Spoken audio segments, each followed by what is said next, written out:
We kick off the SportsMax Zone with football. Jamaica's premier All-Ireland knockout competition, the Lynk Cup, took centre stage on Thursday, with the two remaining quarter-final first legs taking place.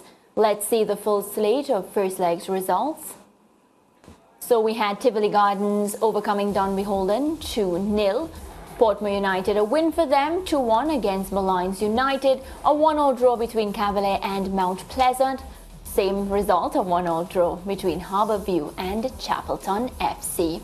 Well, Mount Pleasant had to come from behind to draw level in their tie versus Cavalier, as even though both teams rotated heavily, it was Cavalier who brought on their big guns earlier, with substitutes Dwayne Atkinson and Colin Anderson heavily involved in Ronaldo Webster's opener in the 50th minute.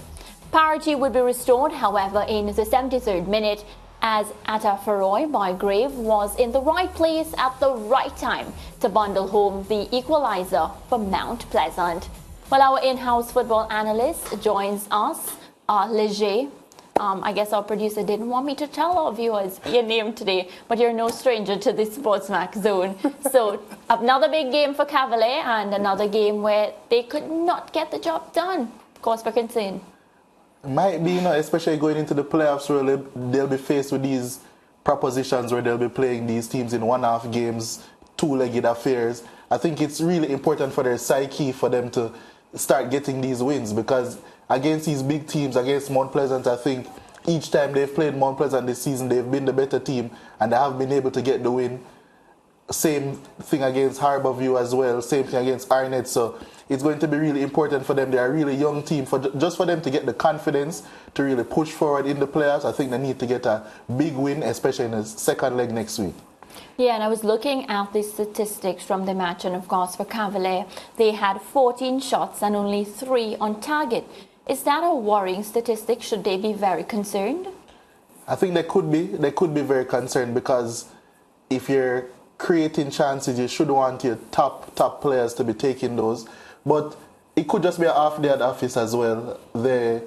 I think the most important thing is that they're creating chances. They do have a reliable way of creating said chances. So I wouldn't worry too much about them not necessarily converting them on that day.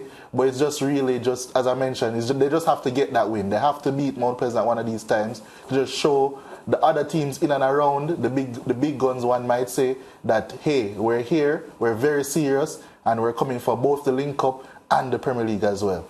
Well, the Mount Pleasant coach, Tierra Thapper-Whitmore, at the end of the match, speaking about the result, he said that this was an opportunity for his players to get game time, and that he felt as if match fitness was one of the reasons that let the team down. Where do you stand on that comment? I mean, theoretically, Mount Pleasant should be one of the stronger teams in the Lynk Cup because of the squad depth that they have. They've signed so many players from the start of the season, even in January as well. They probably have the best quality of squad in the league from 1 to 25. So they should be in the running. They have Bygrave, who hasn't been starting in the league as of late, the top scorer in the league last season. He's now coming and starting in this Lynk Cup. So theoretically speaking, they should be one of the better teams. But Tapper said that there's a lack of match fitness. I'm not too sure because Cavalier rotated heavily as well, so it's half and half for them. Mount Pleasant, everyone knows my views. I just don't think that they're playing too well right now, but there's still time to turn it around. Liz, you're a student of football, not just domestically or regionally, but globally. I want to go here with this because there is a stark reality about knockout competitions where small teams topple big teams all the time. We see it in Europe regularly in the knockout competitions where top flight teams have to worry when they play second tier teams and so on. So Chapelton Maroons, by far the worst team in the Premier League at the moment, holding Harbourview to a 1-1 draw yesterday. Why does this happen globally? I think, globally, to answer your question first, in terms of global football, yes, there's a couple things. First of all, I think it's complacency.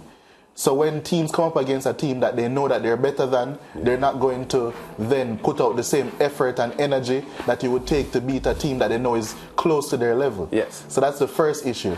Secondly, when these smaller teams come up against, it's the opposite. So when the smaller teams come up against the big teams, they're really up for it. They want to prove a point. Yeah. But if we're going to relate that to the game last night, I just think it's Harborview being Harborview. They rotated heavily as well. Chapelton, I still don't think are a very good team, but they have improved under Clovis de Oliveira.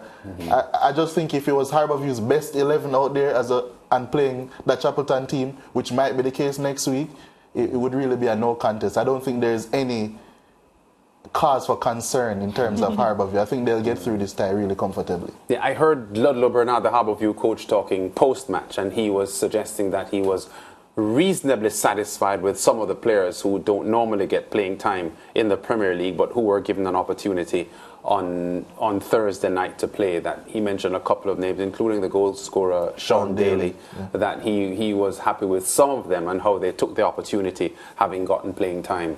What's your assessment of some of the non-regulars for Harborview and how they did last night?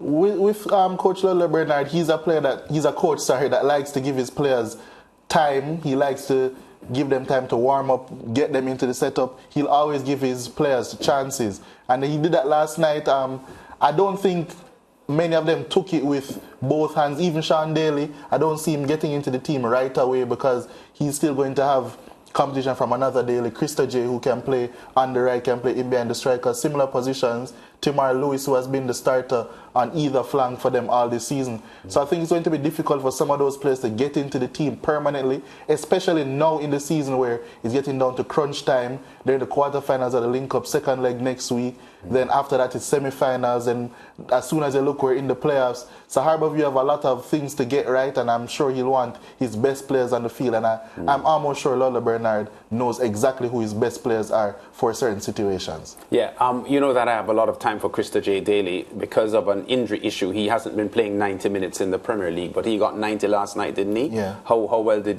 you think he did? He wasn't up to his usual scintillating best, but I think Chapelton deserve a lot of credit in that aspect. They didn't allow Harborview to keep the ball as well as they usually do.